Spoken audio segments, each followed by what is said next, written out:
Tiniyak ni Chinese President Xi Jinping na hahanap ito ng solusyon para makapangisda pa rin ang Filipinos na nasa natural fishing ground umano dyan sa bahagi ng West Philippine Sea. Ito ang isa sa tinalakay ni President Xi at ni Pangulong Ferdinand Marcos Jr. na kasalukuyang nasa China sa kanyang state visit. Ayon kay Marcos na napagkasunduan nila na makahanap ng ilang paraan na makakatulong para sa mga mangingisdang Pilipino na makapangisda muli sa nasabing bahagi ng karagatan. Nagkasundo rin ang dalawa na magkaroon ng malalimang kooperasyon para mapanatili ang kapayapaan sa rehiyon. Kasabay din ito ay pumirma ng kasunduan ng dalawang bansa sa pagtatayo ng communication mechanism sa maritime issue sa pagitan ng Department of Foreign Affairs ng ating bansa at Ministry of Foreign Affairs naman ng China. Narito ang bahagi ng pahayag ni Pangulong Ferdinand Bongbong Marcos Jr. I was very clear in trying to talk about the plight of our fishermen. And the President promised that we would find a compromise and find a solution that will be beneficial so that our fishermen might be able to fish again in their natural fishing grounds. So that is some of the aspect. And then we talked about the renewable energy, even traditional energy we talked about. Of course, people-to-people relationships, tourism, cultural exchanges, educational exchanges. We spoke about the infrastructure and the continuing acceleration of investment by the Chinese government and Chinese corporations in the infrastructure development in the Philippines. Bahagi po yan ang pahayag ni Pangulong Ferdinand Bongbong Marcos Jr.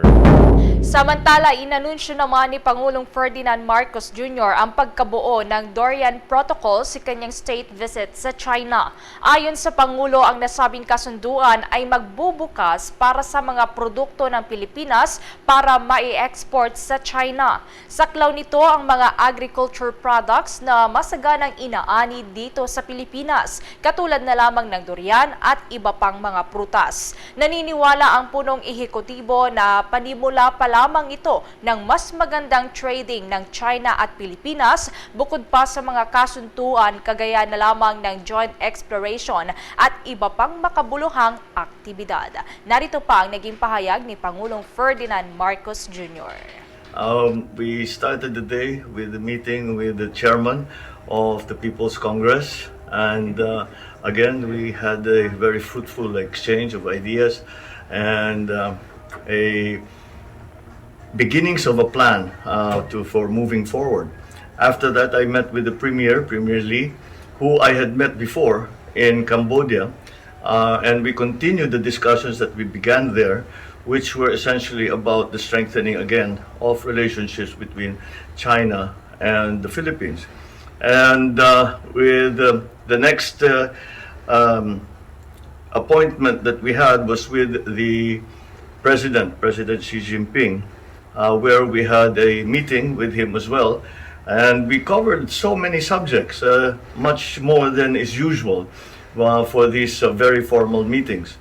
We talked about the trade imbalance between our country and China and what we can do to remedy this. In fact, there has been created what we are now calling the Durian Protocol because they are opening their trade to imports of durian and other agricultural products from the Philippines so that we can redress the imbalance in our imports and exports from China. Bahagi pa rin huya ng pahayag ni Pangulong Ferdinand Bongbong Marcos Jr. Samantala, oras natin sa buong 15 minuto na makalipas ang ikapito ng umaga. High-level meeting dyan sa pagitan ni Pangulong Bongbong Marcos at ng Chinese officials ay magre-resulta daw sa positibong pakikipag-ugnayan. Ayon po yan doon sa kasama sa delegasyon din na si Speaker Romualdez. At iba pang mga balita mula ho sa panig ng Kamara, may balita si Bombo Soberano. Naniniwala si Speaker Martin Romualdez na lilikhan ng maraming pagkakataon para sa pakikipag-ugnayan at pakikipagtulungan sa pagitan ng mga legislative body ng Pilipinas at China sa naganap na high-level meeting ni Pangulong Ferdinand Bongbong Marcos Jr. at ng tagapangulo ng National People's Congress ng China na si Li Shansu. Ipinunto ni Speaker na ang pagpupulong ng Pangulo sa Chinese National People's Congress Chairman ay isang magandang unang hakbang sa pagbuo ng isang positibong relasyon hindi lamang sa legislative body ng China kundi pati na rin sa mga leader at gumagawa ng patakaran ng bansa.